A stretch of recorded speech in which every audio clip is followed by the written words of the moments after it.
from the heart of where innovation, money, and power collide. In Silicon Valley and beyond, this is Bloomberg Technology with Emily Chang.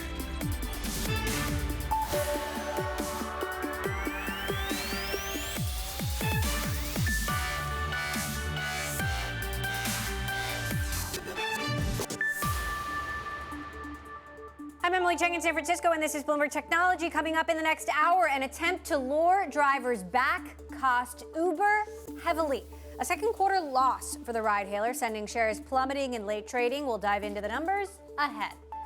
Plus, grocery delivery upstart Instacart nabs another top executive from Facebook. Ad veteran Carolyn Everson joins as president. This after product veteran Fidji Simo signed on as CEO. My extended sit-down with Simo coming up.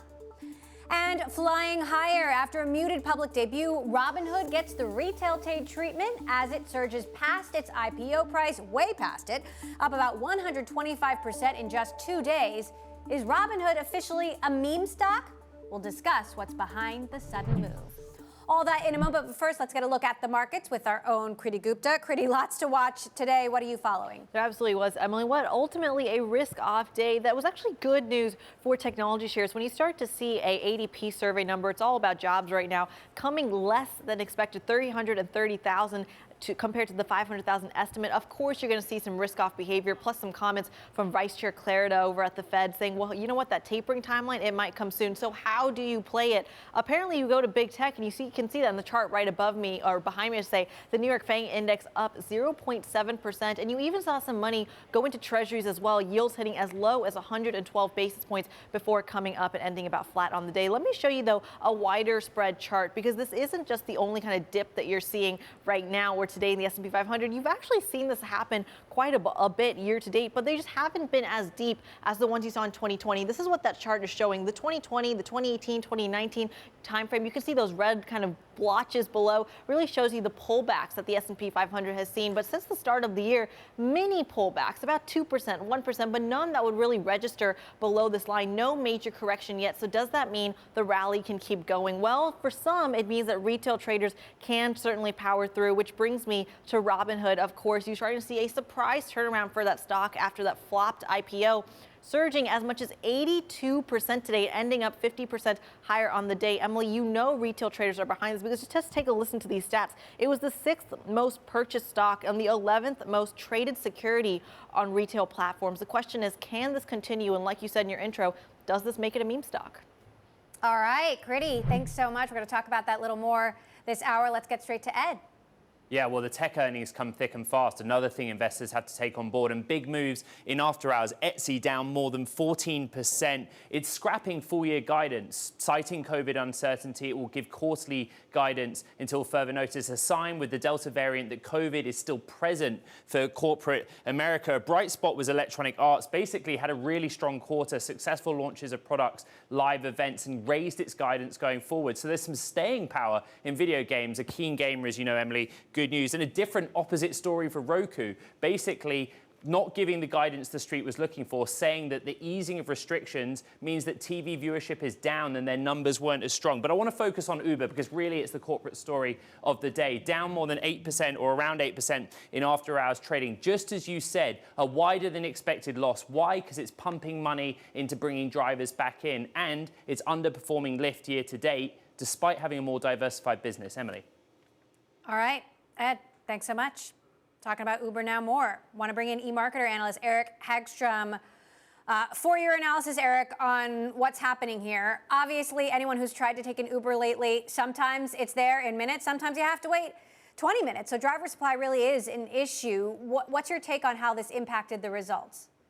Well, ultimately in Q2, consumer demand was there. The business is recovering in many ways in terms of total consumer spend, but Uber has had to spend a significant amount of money to keep drivers on the streets. And ultimately, when we look forward to Q3, Q4, and even into 2022, this is going to be just as big an issue as we see Delta variants, as we see, ultimately drivers may not be comfortable having people in their cars in close proximity. And they have more options than ever. Grocery delivery, restaurant delivery is larger than ever. Many of these drivers can switch and pick between various, gig economy type of services. And honestly, driving and having people in your car on a day-to-day basis is generally a better source of income than some of these other services. But at the same time, there are major risks, and those risks are still very much there.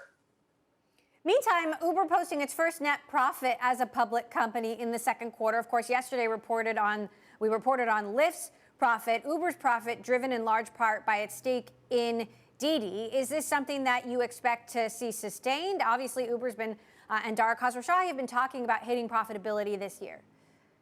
Well, on profitability, the rideshare business has been profitable for a while on, an adjusted on an adjusted metric. But at the same time, they're investing significantly in their delivery business, and there's a massive opportunity there.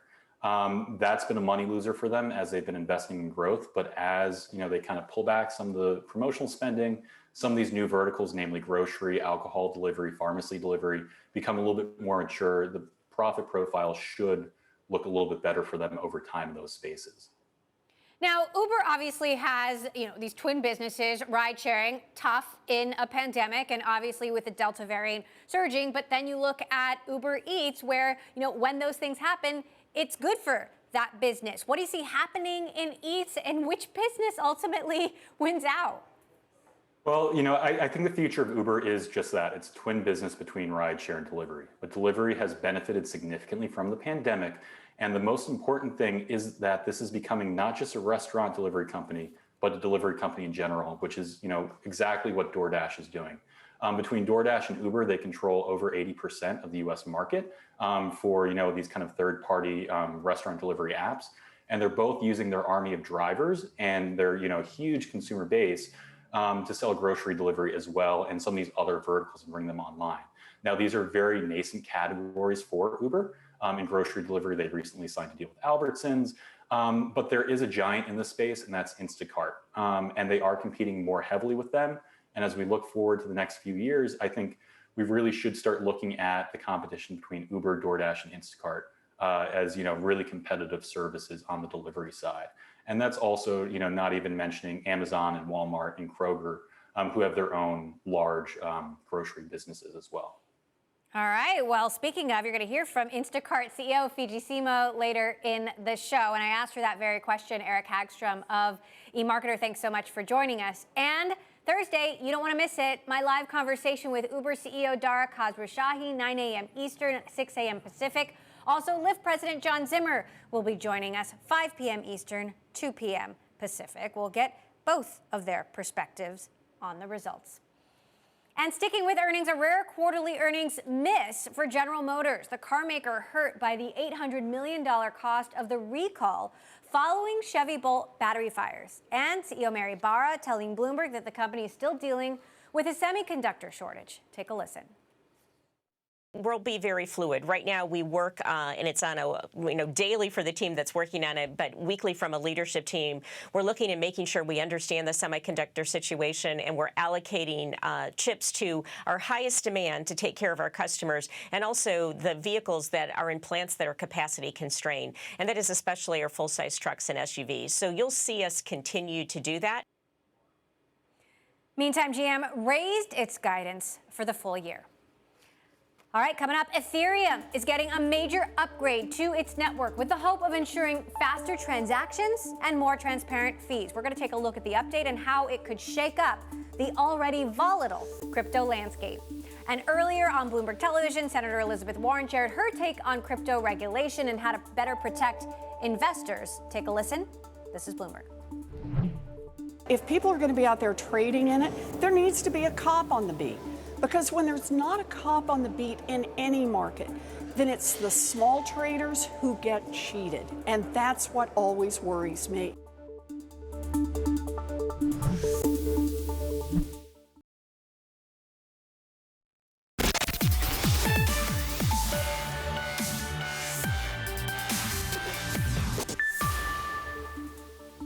The Ethereum network is about to get a major upgrade. In what's being called the London upgrade, the update will reduce the pace at which the supply of Ether tokens grows.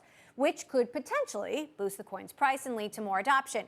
Joining me now for more, Bloomberg News executive editor Joe Weisenthal.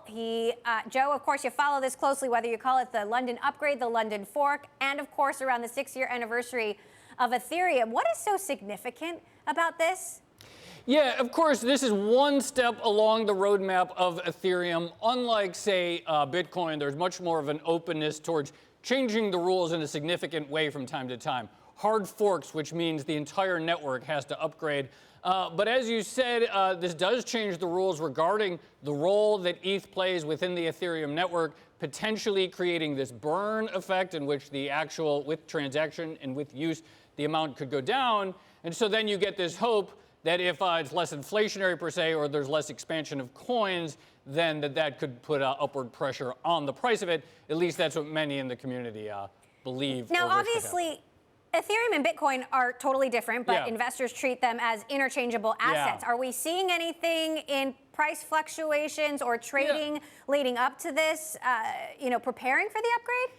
It's a little hard. There's always one of these things where it's like you don't know what's priced in. And Bitcoiners, for example, talk about how every 4 years the halving, the pace of new issuance declines. Maybe that's a price catalyst. It's hard to say. Well, we have seen overall, of course, in the last year, so much decentralized finance, NFTs, so many different use cases or things that people are using Ethereum for. That's created a lot of upward price pressure for Ethereum, at least relative to Bitcoin. Though, of course, all of crypto has sort of generally gone wild. All right, Joe, stay with me because on an upcoming edition of Bloomberg Studio One, I spoke with the guy who wrote the original white paper leading to the creation of Ethereum, Vitalik Buterin, about what the upgrade really means. Take a listen to what he had to say. There will not be any more mining. Ethereum's energy consumption will go down by like a factor of more than 1,000. So it'll go from being a big problem to basically not a problem at all. Now, I also want to bring in the co-founder and CEO of Consensus, Joe Lubin, also a co-founder of Ethereum. Joe Weisenthal still with us. So, Joe Lubin, a lot to unpack there. But with this upgrade, there will be no more mining. Energy consumption will go down by a factor of 1,000. Is that what's really going to happen? Yeah, that's correct. And it is indeed one step along a long roadmap. We think of it as a paradigm shift in how the world architects itself. It's essentially the next step where one step is the democratization of the trust layer, where up till now it's been very centralized. Second step that's in full flight right now is the democratization of the global decentralized finance system. And this step is the introduction of something that people are calling ultrasound money. So where a fixed amount of gold on the planet and a fixed supply of Bitcoin represents sound money to certain people, with $13 billion worth of Ether locked up in Ethereum 2 and 70 billion locked up in decentralized finance. We have enormous demand for the Ether token, and now we're burning the Ether token with the introduction of the London hard fork and EIP 1559. So, Joe, obviously one of the sort of upward drivers of Ethereum over the last year has been the extraordinary rise of decentralized finance. Lending platforms in which someone can lock up their assets and then borrow a stable coin or a coin to lever up. Things that represent sort of equity. In the Ethereum world, they're often called governance tokens. Yesterday, we heard Gary Gensler talk about, look, a lot of these things, if they look like equity, they might get treated like equity. Is that a risk that there is a lot of activity on the Ethereum network that's de facto equity, but not currently complying by any sort of recognizable SEC regulations? So I think it's certainly the case that there are projects out there that would be considered unregistered securities from the perspective of exchanges who are already looking at their listings. Some of those tokens can be delisted. There is a notion that the SEC introduced, Bill Hinman introduced that of sufficient decentralization. And so many of these projects, Ethereum itself was defined as sufficiently decentralized, and the Ether token was deemed to be not a security. And many of these projects are moving really rapidly and have had on the roadmap for a long time, decentralizing themselves. And so I think we'll see an orderly cleanup of some projects that that look more like securities, but many projects are indeed very decentralized already in their governance. Now, Ethereum is not a digital currency, more like a whole new operating system powered by the blockchain, but it's still just as volatile as Bitcoin. Do you see Ethereum surpassing Bitcoin someday? And do you see less volatility after this upgrade? Yeah, so the Ether token we think of as a crypto fuel. It has characteristics of a cryptocurrency, but it's used to pay for transactions and storage on the network. And the Ethereum ecosystem surpassed the Bitcoin ecosystem long ago in terms of the amount of developer activity, in terms of transaction number per day, in terms of transaction value, in terms of the number of tokens that are in existence and issued on the network. And Bitcoin is a brilliant use case. I think of it as a fractionalized NFT in its own right that many people can own. But as you indicated, Ethereum is a platform for decentralized applications. And I think you're basically asking, will the next generation internet or the next generation economy be bigger than a narrow money system? And so I would argue that yes, it will be orders of magnitude bigger in time. So the sound money, or the digital sound money meme, so to speak, originally pushed by Bitcoiners. Now you're saying that after the the EIP 1559, that ETH will have similar characteristics. That being said, I mean, your influential consensus is influential within Ethereum. Of course, Vitalik is very influential. Bitcoin doesn't have that. There's no individual or company that could say, you know what, we're going to hard fork. And if you don't upgrade to the new rules, then your node and your coins aren't going to work. Does that get in the way of being this sort of like universal trustless money, sound money, when there are actual like individuals like yourself and others who can theoretically push to change the rules? So Bitcoin's mission is to be a narrowly focused sound money system, and the people, the developers in that ecosystem and the major users of that ecosystem say things like it's already found product market fit and it's already substantially complete. It'll certainly get a little better around the edges over time, and people are trying to build out a layer 2 on top of it, but that's not easy. And so it's doing well for what it wants to be. And the Ethereum ecosystem is akin to the internet ecosystem. And so it's going to have just so many different kinds of actors building out a very diverse ecosystem. So there will be many more voices. There already are many more voices in the Ethereum ecosystem that are prominent. So with Ethereum 2.0, what will be possible that's not possible now? How will this change the internet as we know it? For example, will Facebook, Twitter, Google, centralized networks, centralized social networks be obsolete? So Ethereum 2.0 enables us to keep doing what we're doing on Ethereum 1. The transaction will be smooth. You won't need to do anything in order to keep using applications that you like. Ethereum 2.0 will bring, as Vitalik indicated, roughly 1,000-fold reduction in the energy utilization footprint, much cheaper transactions. Layer 2 technologies that are building on top of Ethereum 1 right now are already bringing hundreds and thousands of transactions per second of increased scalability to our ecosystem. And so that's already reducing the cost of transactions. Many of the layer 2 technologies need available data, reliably available data. And so what Ethereum 2 will bring is an enormous amount of reliably available data. And so bring scalability and cost savings. All right. Well, we'll have to see if this, transaction fees come down, if, this impacts front running as well. Consensus co-founder and CEO Joe Lubin, also co-founder of Ethereum. Thanks so much, as well as our Bloomberg News executive editor Joe Weisenthal. Really interesting conversation there.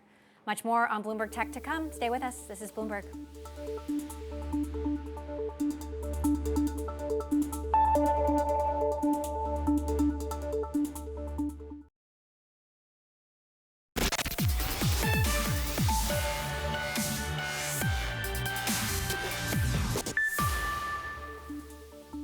Chinese media, including the Communist Party's flagship newspaper, toning down their criticism of the games industry. This helping Tencent and its peers recoup some of their losses from a market rout a day before.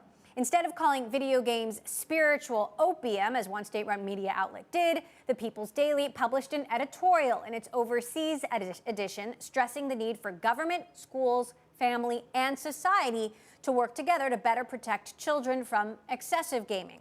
A slight change in the messaging there.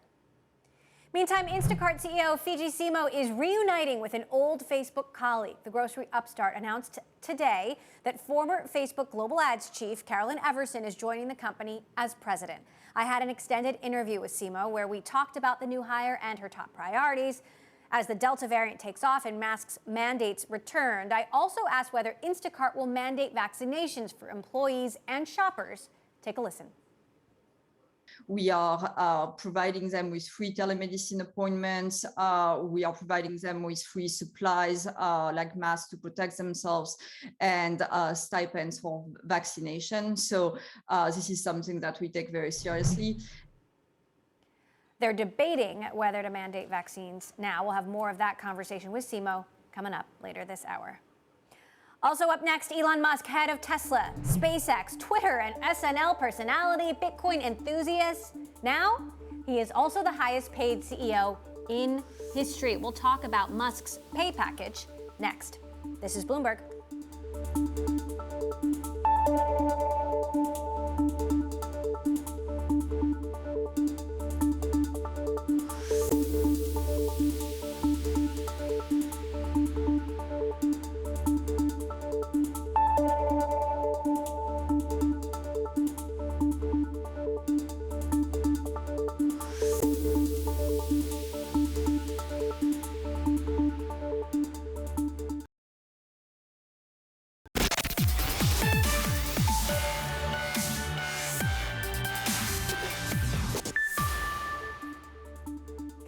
Welcome back to Bloomberg Technology. I'm Emily Chang in San Francisco. A phenomenal payday. Elon Musk is the highest paid U.S. executive for the third straight year, according to the 2021 Bloomberg Pay Index. And while there's no change in Musk's rank, the scale of his pay premium has skyrocketed. Last year, it was 4 times higher than number 2 Tim Cook. This year, it's 11 times higher. Bloomberg's Anders Mellon joins us now to discuss. So how does the math add up here? Well, Tesla stock has keep going up, and the pay package is now worth a lot more. And it's a trend that just kind of keeps on going for Musk, but also for CEOs broadly in corporate America. Awards get bigger, and pay just keeps going up. And are we accounting for Tesla and SpaceX in these numbers? This is just Tesla. So when you add in SpaceX, obviously the number gets even bigger. I mean, how much of this is actual salary? How much of this is just because Tesla stock has gone up? So for Musk, actually none of it is salary. He gets only paid in stock options that grow in value if Tesla's share price goes up. And Tesla's share price has been on a tear for the past few years, so this package has become worth quite a bit of money. And it's largely the case for most of the executives that we see on the Bloomberg Pay Index, especially for the top 10. Really, really hefty and chunky equity awards that just skyrocketed in value last year as equity markets soared.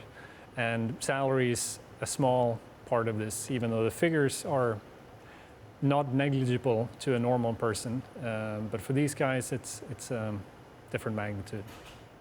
And they are all guys, no women in the top 10, as you see there, which is a shame. What are investors saying about this? Do they approve? So investors largely think that this is okay. Some are a bit uncomfortable with the big numbers, but generally the line that investors stick to is if there's a lot of performance, it's okay if there's a lot of pay. And Tesla just kind of drew that to the extreme a few years ago and said, what if we pay this guy $50 billion if the share price goes up more than tenfold, if the market cap really rises? And investors, by and large, said, okay, we're fine with that. As long as the share price goes up enough, then we can pay those amounts of money. And we're now seeing that spreading to many other companies with big awards with really lofty targets. And in an up market, that really works. All right, Anders Mellon, much more to that pay index. Check it out at Bloomberg.com. Thanks so much, Anders, for bringing that one to us. Meantime, grocery delivery upstart Instacart is shaking up its executive team with yet another Facebook veteran. Carolyn Everson, former head of global business at Facebook, will serve as president of Instacart starting September 7th. I sat down with Fiji Simo, Instacart CEO, who also recently joined the company from Facebook, to talk about Everson joining the team and how demand for grocery delivery is evolving as the pandemic drags on, and what the business looks like ahead of a highly anticipated IPO.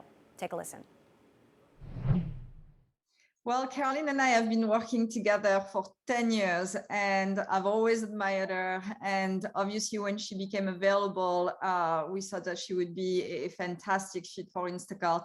I hadn't yet entirely made my decision to join as CEO yet, but the minute I decided that, Caroline and I had long conversations about where we wanted to take the business and realized that there was an incredible opportunity. And we were both excited at the chance of working together again.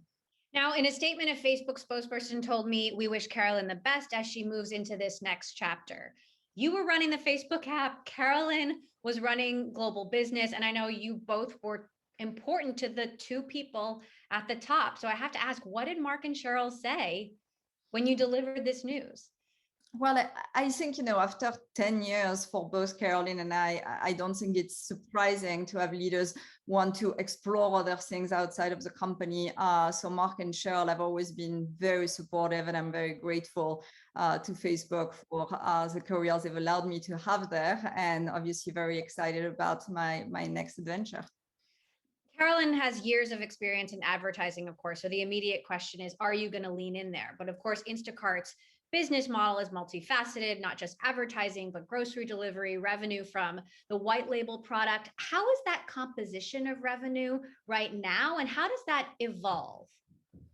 Well, we think that advertising is going to continue to grow as part of our profitability. We're growing triple digits year over year, and we are seeing that a lot of CPG brands are finding amazing return on the ads they place with us. So we think that over time we have an incredible opportunity to build one of the largest ads businesses, really catered to CPG brands and food in general.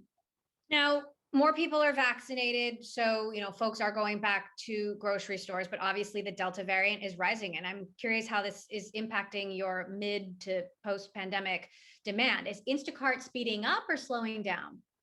We're starting to see demand pick up for the kinds of products you would expect: COVID tests, hand sanitizers, masks. So we're really standing ready to help people during this time. We grew about 4x during the pandemic, and now we have a new resting heart rate that is, very much has stabilized at these levels.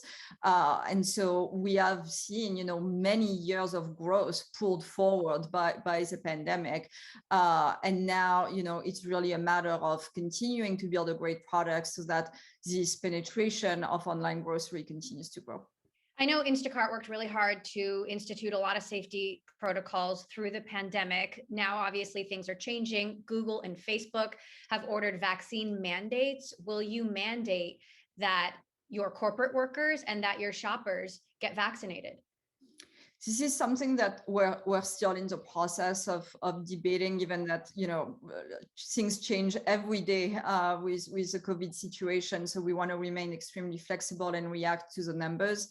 But safety is of utmost importance for us. And we have done a lot, in particular for our shoppers, to make sure that they are safe during this time. We are providing them with free telemedicine appointments. We are providing them with free supplies like masks to protect themselves, and stipends for vaccination. So this is something that we take very seriously. Apoorva Mehta, of course, the founder of Instacart, has said Instacart is profitable and will be through the end of the year. How does that profitability continue into next year? Will you be profitable next year and beyond? And how profitable without the pandemic tailwinds behind you? What we want to do with this profitability is start reinvesting a lot of it into growth and continuing to capture share in a market that's deeply underpenetrated. But the company is profitable, will continue to be profitable.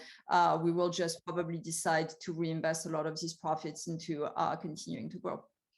You and Carolyn both have experience building an incredible business and dealing with the problems and challenges that come with big growth. What are the lessons you learned at Facebook, mistakes you made that you want to try to avoid, and what's the good from Facebook that you want to bring as well? I think a lot of what we've learned is to get ahead of issues and really be paranoid about the different ways in which what you're building could potentially go wrong and lead to harm. And so that's something we are definitely going to take to heart at Instacart. And that's why I'm so focused on safety in the product, on making sure that we really take care of our consumers and our shoppers. And so that's definitely paramount for us. And then on the good side, there's so many things that we learned that are great about Facebook. In particular, how Facebook takes care of its employees in a very generous way, which is something we absolutely want to make sure Instacart is known for and has a great culture, as well as the ability to scale to have a product that tackles the needs of billions of people. What are some safety issues in the product that you see right now that you're thinking about that maybe you want to combat before they get bigger?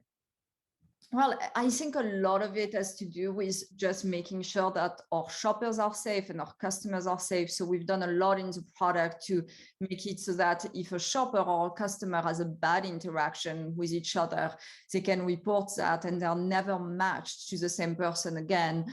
And obviously, if someone is on the shopper side or on the consumer side is abusive, we actually take actions to remove them from the service. Women now dominate your executive team, which is a rarity in Silicon Valley and, of course, corporate America. Also, the majority of your customers and your shoppers are women, though I should say my husband puts in his fair share of Instacart orders himself. I should give him that credit.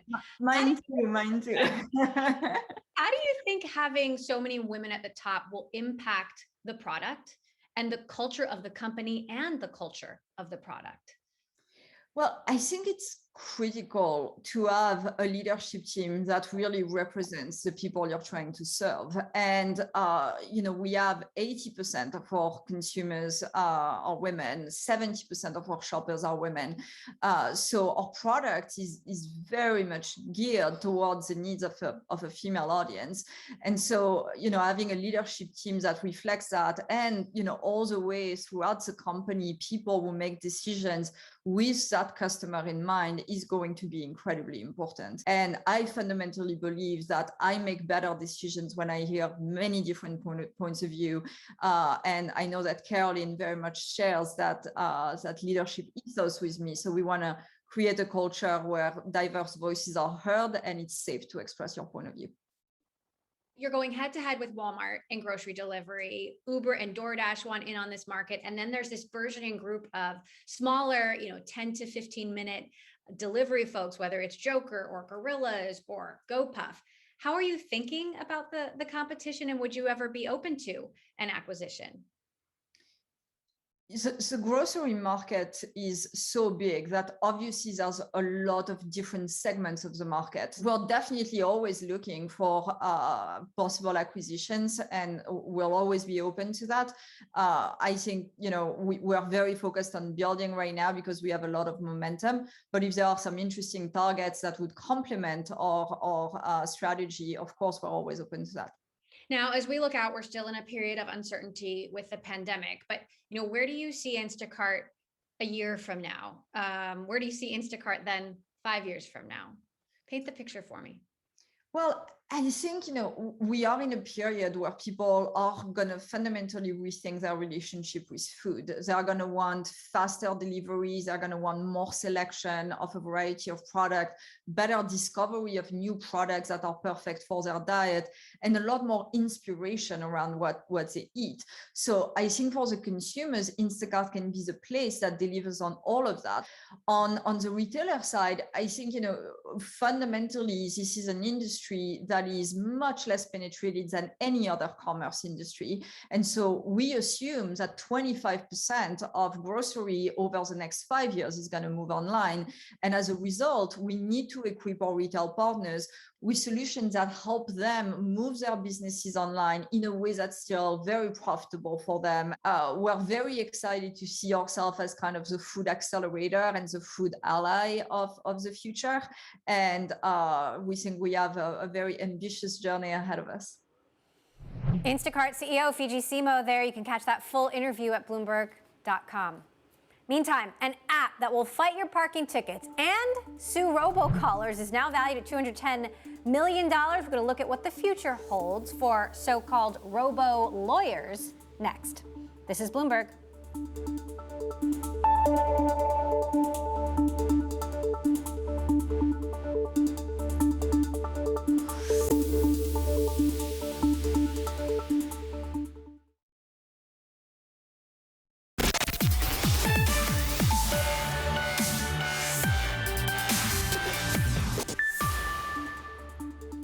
Parking tickets. We all hate them. 24-year-old Josh Browder set out to fight them when he built DoNotPay.com, a so-called robo-lawyer aimed to make the legal system a bit more transparent and cheaper for the everyday person. Since the platform's initial release in 2015, the company now has about 250,000 customers, charges a subscription fee of $144 a year, and was just valued at $210 million, backed by the venture capital firm Andreessen Horowitz. Joining me now to discuss DoNotPay CEO himself, Josh Browder. Josh, great to have you here. Thank you. In the studio. So I've gotten my fair share of parking tickets that I think are totally unfair. How could you help me?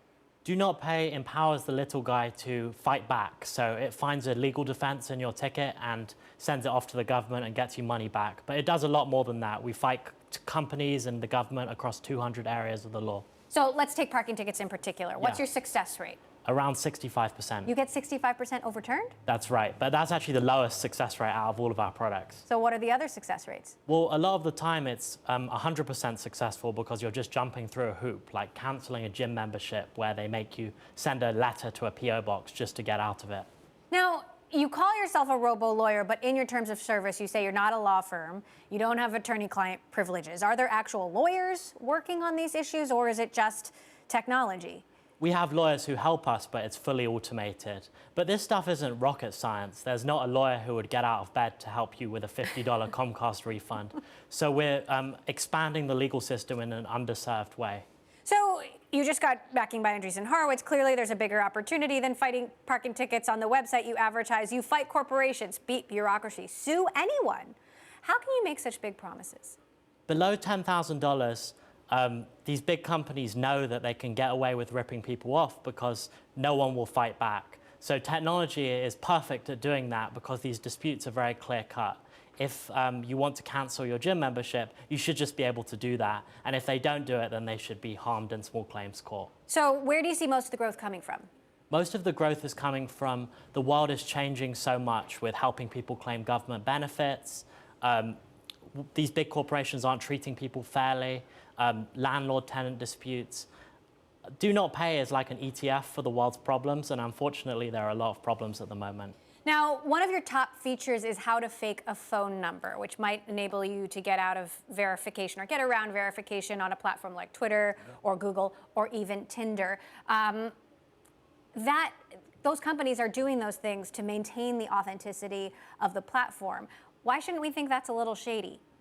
When you give up your phone number, not many people know this, but you're also giving up your privacy. There are data brokers who you can ask for someone's information just by giving the data broker your phone number. So a lot of people, they don't want to give out their real phone number because they don't want the other company knowing their name, address, social security number, which can all be taken from the phone number. So Does that mean you think these companies are not using the right kind of process to verify their own users? I think 10% it's well-intentioned, but 90% it's to advertise. All of the companies you mentioned are advertising companies and they're targeting ads, and people want privacy, and DoNotPay helps people achieve that. What about when they figure out what you're doing? Like we just talked to the Match CFO yesterday about users faking their location to meet people at the Olympics, which he said was fun, but you know they have all kinds of stuff in place to prevent people from doing that. How do you stay one step ahead of technology? We're a lot more motivated. We're 14 people, and we love DoNotPay, and so a big company will never move as fast as we do.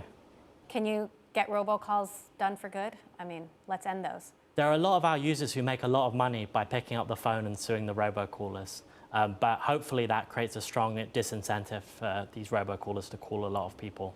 All right, interesting. We'll keep our eye on you. Thank you so much. Thank you. For joining us, DoNotPay founder and CEO, Josh Broder there. All right, some breaking news now. Fair Financial, a startup car leasing company backed by SoftBank's Vision Fund, is preparing a bankruptcy restructuring filing, potentially wiping out equity investors, according to Bloomberg sources. In one scenario under consideration, SoftBank, which holds a third of equity and serves as the senior secured lender of Fair's debt, would retain control of the company through that bankruptcy filing. We're going to continue to follow this developing story. Meantime, coming up, Robinhood catching the meme stock spotlight with a surge in trading post-IPO. We're taking a look at what's driving the latest frenzy next. This is Bloomberg.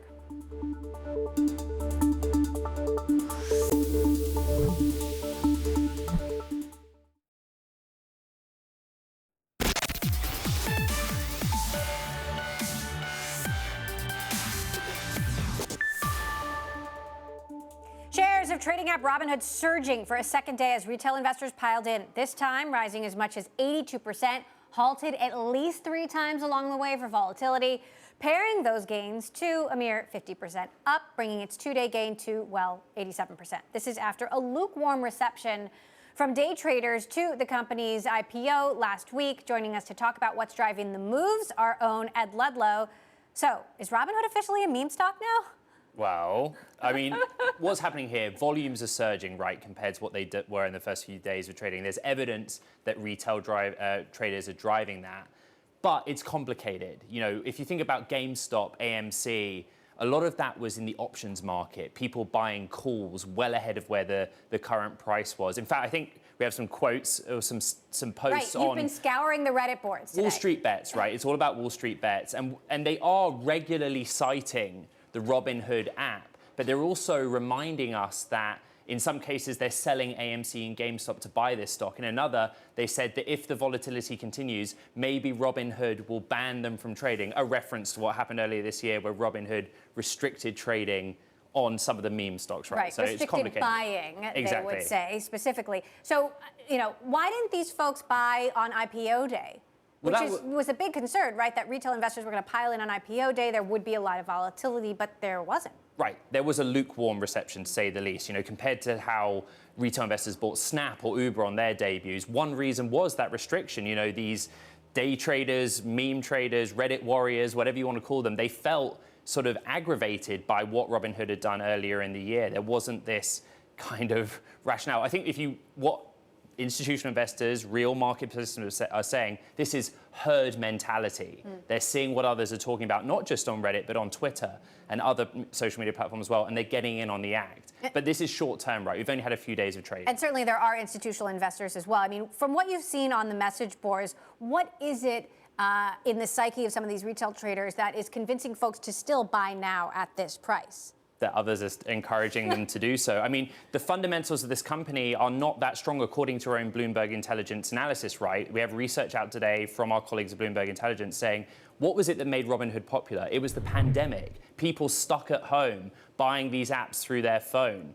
But that's going away. You know, well, we have the Delta variant, but restrictions are being eased. The expectation from Bloomberg Intelligence, at least, is that the fundamentals aren't there to support the current share price, although the current share price at this moment in time is significantly more than it was 24 hours ago, so it's hard to track that. Interesting. What if Robinhood expands the way Vlad Tenev says they will, you know, adding new features, you know, more crypto features as well, moving beyond just trading? Yeah, I think there's some skepticism as well about their business model, payment for order flow, right? They make money not through fees, because they don't charge fees, but by directing these transactions through other brokers. And again, it ties directly to, well, if user growth is there, is it really there if suddenly, in a few weeks' time, all these retail traders go back to their desk and they shouldn't be on their phones, they should be doing their work? You know, these are kind of the big questions that at least the institutional investors have. All right, well, we'll be following every step of the way, including in a few weeks' time. Ed, thanks so much. Ed Ludlow. And that does it for this edition of Bloomberg Technology. We got a big show coming up tomorrow. Catch my live interview with Uber CEO Dara Khosrowshahi, 9 a.m. Eastern, and Lyft President John Zimmer will follow that up, 5 p.m. Eastern, right here on Bloomberg Television. This is Bloomberg.